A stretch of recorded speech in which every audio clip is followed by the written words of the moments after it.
Welcome back to another episode of our Weekend Warriors. All things regarding truly techniques, conditions, things you might see in your little. We're going to talk about how we can help. And sleeping babes? Right, yes. So if your baby's not sleeping. Big topic, huh? big topic. Well, so many things. Exactly. And I guess I just want to start by saying on the topic of a sleeping infant, this will obviously look different for every babe, every family.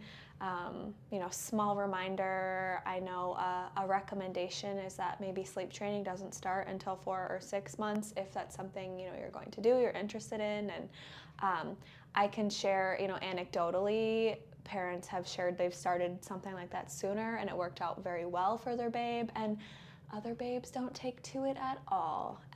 And some of that, I believe, may just forever be unanswered. But we will, discuss. So there's truly many different reasons why your babe might not be sleeping. Right. Maybe they have an uncomfy tummy or are dealing with constipation. Maybe they have reflux. Maybe they are colicky. Mm-hmm. Maybe they just want to be difficult and not sleep for you. Maybe it's like a FOMO, fear of missing out. Exactly. They have energy, they just seem restless or hyperactive. Yeah. Who knows? But so we're gonna kind of dive into techniques that we can do in the office here, just to kind of help you guys out, knowing what we do to help your babe sleep. Yes. So, I think especially if we're, kind of focusing maybe more so on infants, and I say that in relation to the idea that all of our kiddos here, up until that 1 year of age, they receive craniosacral therapy in their appointment. Because once we're mobile and walking, that craniosacral therapy is more difficult if they are not going to stay put on the table or in one spot, right? But we can still do our best if that is something parents want. Mm-hmm. It obviously is just easier if babes lay in there or, cuddled in mom or dad's arms and whatnot. So, but truly, we chase kiddos around all the time. All day. We work with them as they're playing with all of our toys and everything like that. So again, if that's something that you're interested in, we can definitely make it work. But our toy corner is literally right there. Yeah. I'm sure you've seen it on our Instagram, etc. But yeah. And so biggest thing when we're in office, we kind of want to target, so yes, the craniosacral piece, super gentle, super light, works with decreasing tension in little's bodies and everything. And I'll link our cranial video that we have so that we can talk about other things, and you can watch that one if you're interested in learning more about that technique.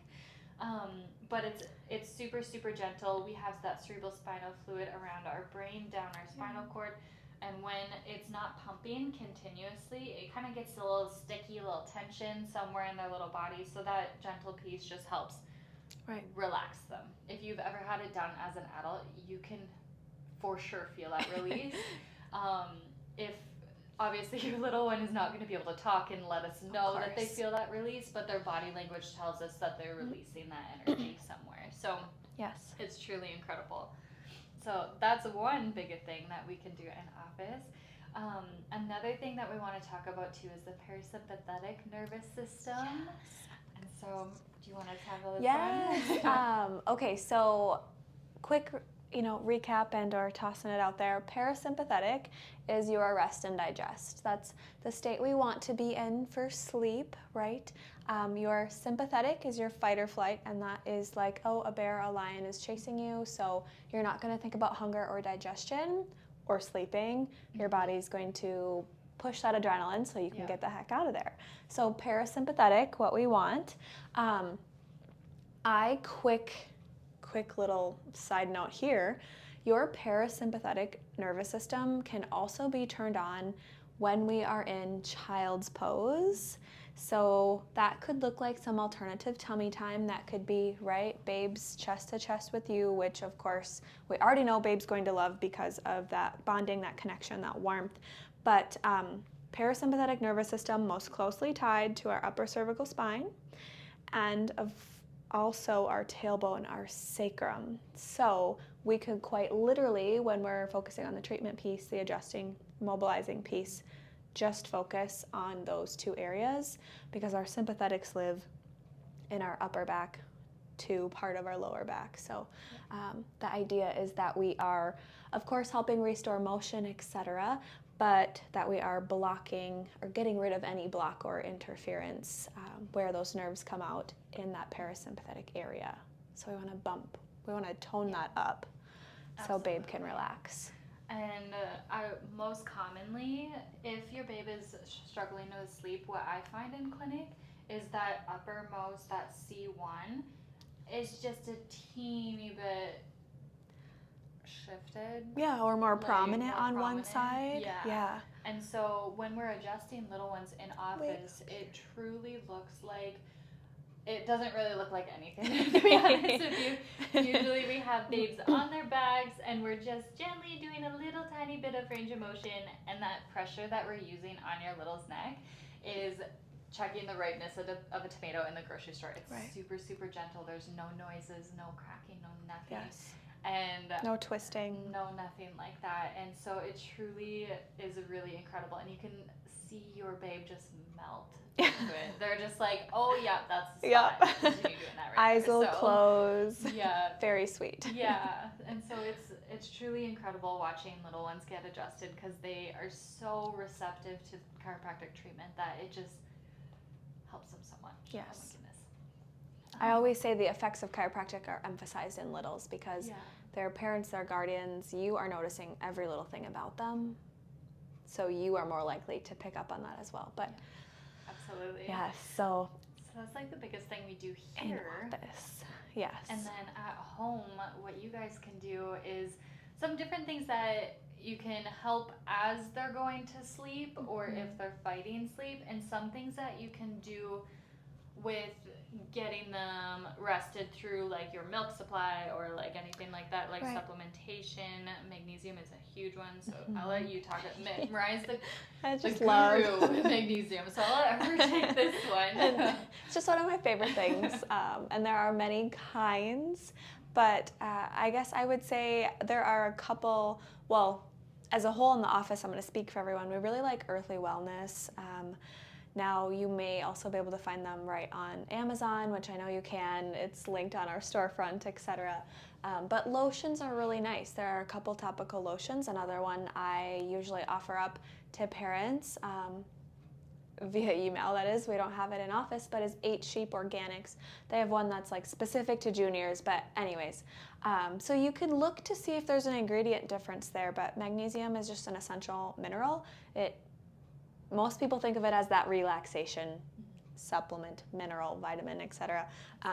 And it acts as a cofactor to many intracellular processes, things we don't have to think about, which, again, you really don't know unless you test, right, where your levels, babe's levels are at, but it's such a simple thing. It can be great for also tummy stuff if we're going back to some of that colic. So some of the other body work we recommend in office could be and would be different. It would be individual to each child depending on what else comes up in the conversation. But exactly. Like babes can have tension anywhere in their little bodies, but to each their own, that tension may look different on either babe, and so there might be different stretches that we give you for at-home techniques. So, depending on what your babe's dealing with is what kind of we go off of. So, absolutely.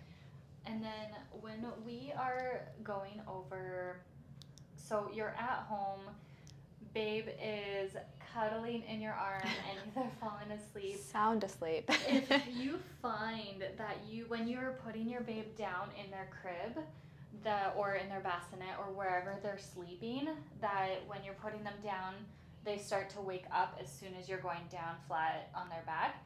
It's sometimes because we elicit the startle reflex, and so it's a really great reflex. We want to make sure that babes have it. Yes. So, but if you find that when you're going down, babe's like, whoa, and they freak out and they wake up, that's totally normal. But one of the things that we can do to try to help reduce that reflex when we're putting them down on their own is when we're cuddling them and everything like that, we can try putting them down, rocking them slowly on their side, and then getting them nice and comfy, and then gently rolling them to their back.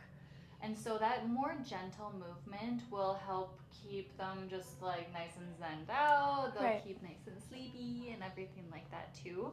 You can also try, if your babe starting to wake up, just gently stroking upwards on their glabella area here, just because that is a really great pressure point for sleep. Yes. So For littles. and it's so relaxing. If you find that your babe is working on some gastrointestinal areas as well, and you want them to calm down and go to sleep and everything like that, you can take their little pelvis here, have them flat on their back already, and then just gently move their pelvis in like circle motions. You can go clockwise or you can go counterclockwise, and just keep their legs nice and relaxed and nice and straight, and you're literally just moving their booty. And then you can do figure eights as well. Obviously, my baby doll is not heavy enough to elicit that you will get that little tiny relaxation moment in here. And so that is a really big thing to help everything just tension release and relax that way. So, yeah, and I just wanted to say, as a parent, as a guardian, you more than likely know that those light, soft movements are more relaxing than moving fast. So you're not going to be doing bicycles prior to putting your babe down in that sense. But what Dr. Jess was just talking about can also resemble some sort of the craniosacral therapy, on the sense that we have a fascial system. Again, watch that craniosacral therapy linked below, because that will just explain everything much better. But throughout our body, and as you are helping babe move through all of those movements, you can truly be helping decrease tension for your little, which is something that we just love to teach parents and guardians here. Absolutely. So if you have any questions about anything, if you want more guidance on that magnesium that we were talking about earlier, reach out to us, and we'll more than happy to guide you in the right direction depending on what your little is going through. And then, don't forget to subscribe, but truly let us know what you need. Yeah, exactly. We'll see you next week.